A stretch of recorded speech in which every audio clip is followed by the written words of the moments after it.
ఈరోజు వీడియోలో గోంగూర పప్పు ఎలా చేసుకోవాలో తెలుసుకుందాం. ముందుగా 3 గోంగూర కట్టలు తీసుకొని కాడల నుంచి ఒలుచుకున్న గోంగూరని శుభ్రంగా నీళ్ళలో కడుక్కోవాలి. 1 కప్పు కందిపప్పు తీసుకొని శుభ్రంగా కడుక్కొని అందులో నీళ్లు పోసుకోవాలి. ఇందులో శుభ్రంగా కడుక్కున్న గోంగూరని వేసేయాలి.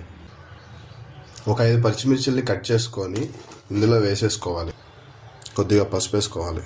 ఇప్పుడు మనం దీనిపైన ప్లేట్ పెట్టేసి కుక్కర్లో 5 విజిల్స్ వచ్చేంత వరకు ఉంచాలి. విజిల్స్ వచ్చిన తర్వాత ఇలా కుక్కర్ నుంచి తీసి స్టవ్ మీద పెట్టుకొని కొద్దిసేపు ఉడకనివ్వాలి. ఇందులో మనం ఇప్పుడు 2 స్పూన్స్ కారం వేసుకోవాలి.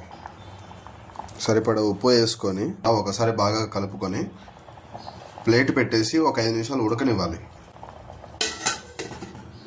పప్పు మొత్తం ఉడికిన తర్వాత ఇందులో కొద్దిగా మనం తాలింపు వేసుకోవాలి.